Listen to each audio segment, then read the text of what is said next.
Hi, my name is Pat, and this is my channel, Book Chat with Pat, and I'm glad that you're here. Today, I'm bringing you episode 12 in my series on books I loved to teach. In continuing our observation of Black History Month, today I'd like to talk about my experiences of teaching Alice Walker's Pulitzer Prize-winning novel, The Color Purple. This is a novel that I have taught in several different courses over my long career. Early in my career, when this was a brand new novel, we taught Alice Walker's The Color Purple in an elective on women's literature. Later in my career and in a different school, we taught this in a couple of different senior English classes. One was contemporary fiction and another was advanced placement literature and composition. Both of these were courses for seniors in high school. I've spoken about this novel in a previous video because I included it last year in my completion of the Read 24 in 2024 Banned Book Challenge created by my friend MJ at Reading This Life, as this is a novel that has a long history of being challenged and sometimes banned. But today, I'm not talking about its history as a banned book. Rather, I just want to talk about the novel and my experiences of teaching it to seniors in high school. The Color Purple is an epistolary novel. It was published in 1982. Alice Walker was awarded the Pulitzer Prize in 1983 for this novel, making her the first African American woman to win that prestigious prize for a novel. She was also awarded the National Book Award for Fiction that year as well. For many students, this is the first time that they read a novel written entirely in letters. So it is a good one for teaching the epistolary form. The novel opens in the early 1900s in Georgia and spans the next 40 years in the lives of the characters. The main character and the primary narrator in this novel is a young girl at the beginning of the story. Her name is Celie. She is a poor, barely educated African-American 14-year-old girl who is experiencing horrific abuse by the man that she believes to be her father.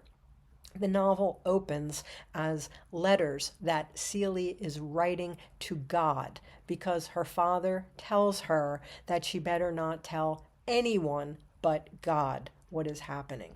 So the first part of the novel is basically her journal, written in the form of letters to God. She becomes pregnant twice, and her abuser takes the children away, and Celie doesn't know what happens to them. The opening of the novel is brutal in its depiction of the cruelty and the abuse that Celie suffers. Her only solace in these early days comes from her relationship with her sister Nettie. Celie is soon forced into an abusive marriage with a man that she refers to only as Mr. He is a widower with a bunch of severely neglected kids, and what he's really looking for is somebody to take care of his children.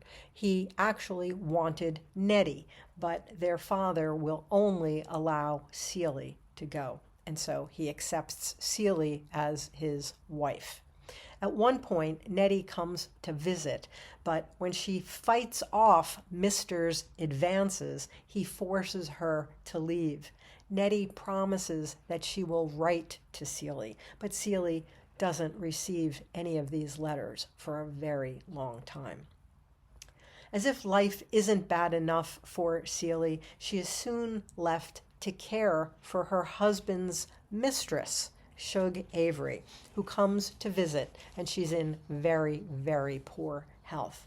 As Celie cares for Shug and nurses her back to health, they actually begin to develop a friendship. Celie is completely infatuated with Shug, and eventually she tells Shug, she confides in her about how Mr. has mistreated her. Shug begins to treat Celie with kindness and care, and eventually they develop a physical relationship. Celie experiences a sexual awakening with Shug. She has never known that sex could be anything but abuse and rape.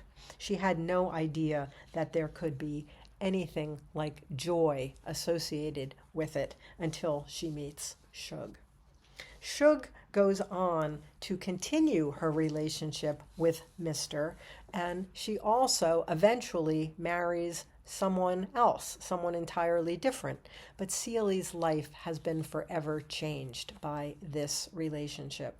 Mostly from it, she gains the courage to stand up to Mr.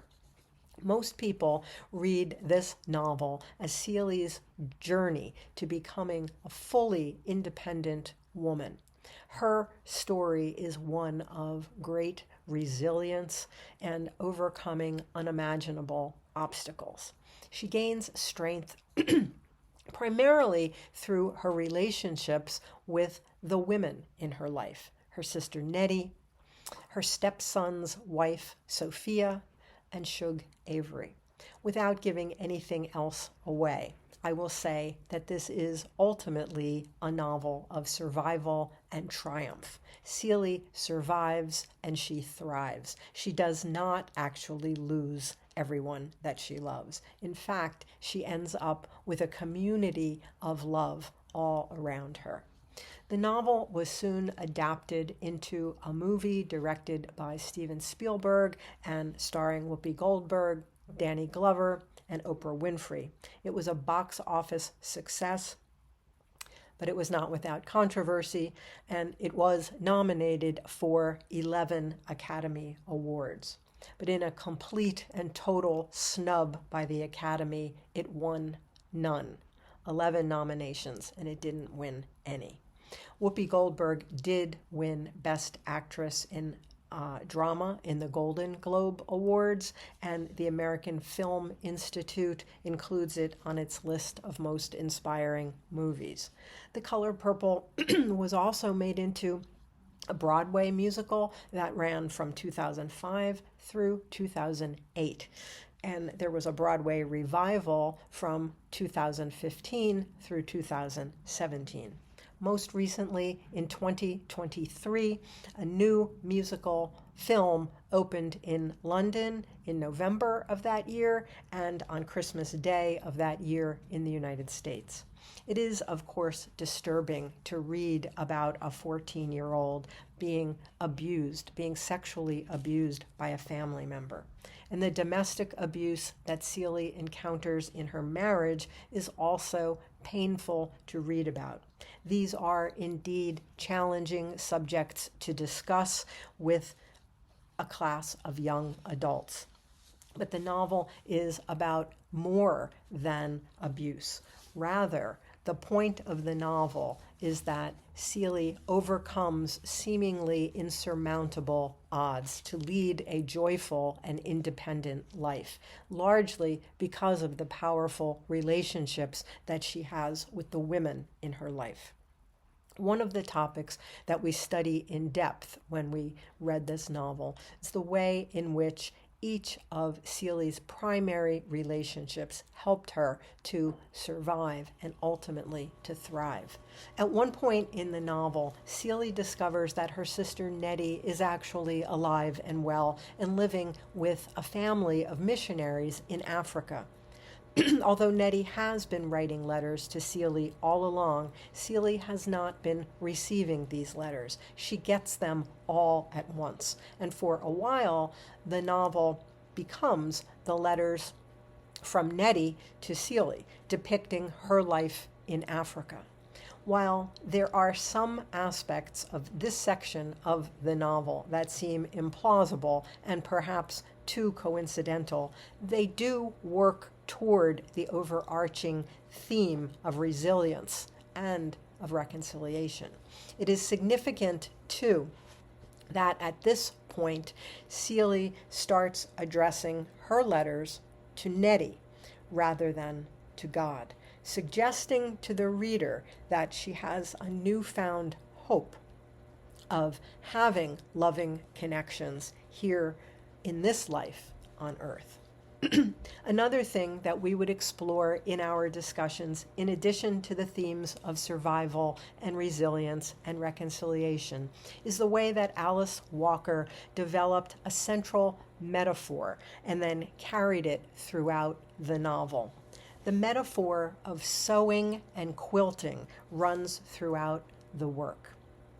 At first, Celie is known for her exceptional sewing skills, but it's very clear that sewing is not really valued and that it is viewed as women's work and work to be done only in the home.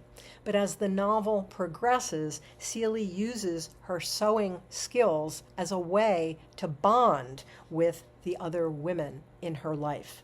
Relatively early on, she has a tremendous disagreement with Sophia, who's married to Celie's stepson.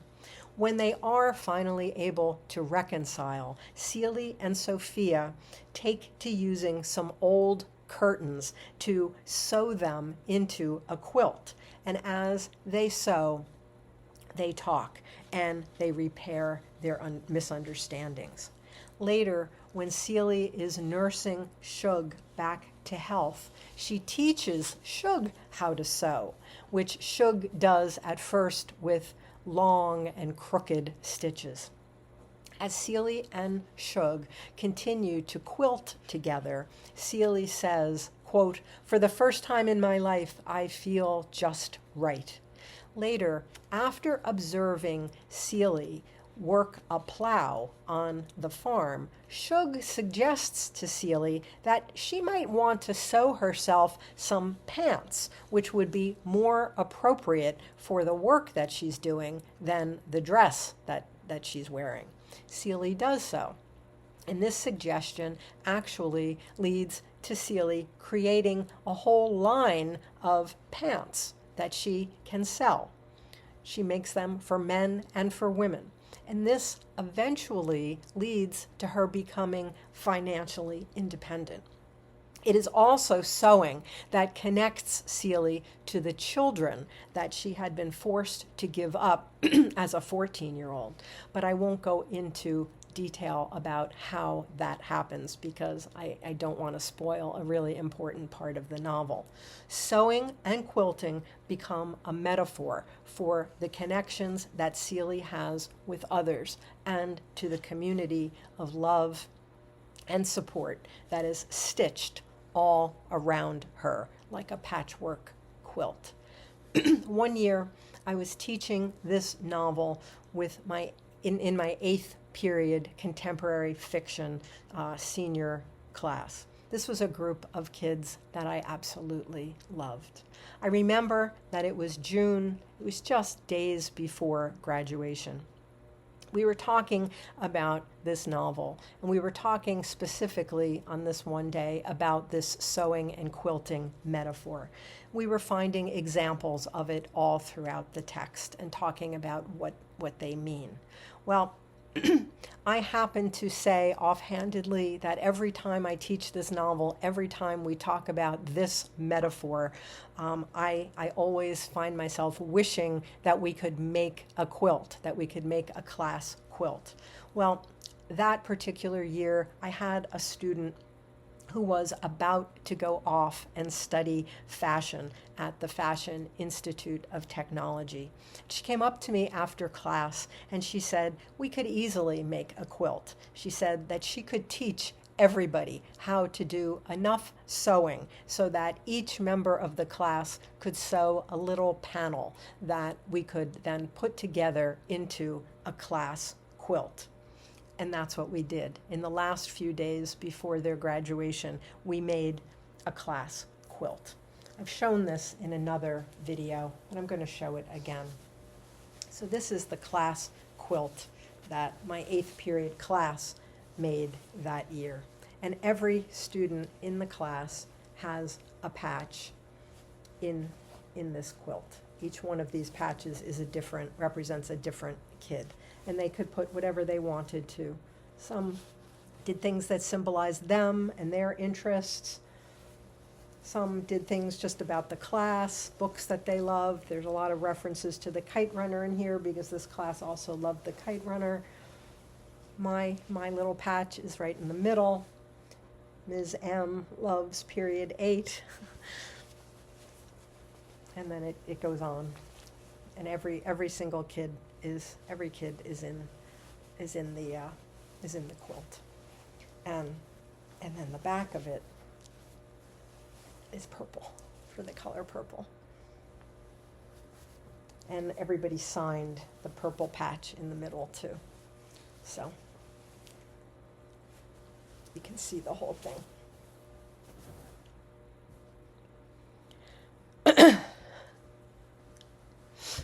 The quilt is a symbol to me of our work together, of our journey as readers and learners that year. And yes, I would even say it became a symbol for the love that I think we felt for one another. And I kept this quilt hanging in my classroom for years after I had this 8th period class, and it hung in my classroom until the day that I retired, and then I brought it home. That year, the entire senior class honored me by selecting me as their graduation speaker. In trying to talk about how all of the members of that graduating class were connected by their powerful shared experiences over 2 or 4, or in many cases 12 or 16 years of knowing one another, I once again invoked the image of the quilt. I asked them to imagine that they all had contributed a panel to a great big quilt of our educational journey together. I asked them to imagine our experiences as being linked together in a large and colorful and multifaceted quilt. And I left them with my prayer for them that they would be able to wrap themselves in the warmth of this metaphorical and imaginary quilt in the coming days beyond high school in our little town, if they ever found themselves feeling sad or lonely or homesick. As always, I thank you for watching. I hope that you're doing well. I'll speak with you again soon. Take care.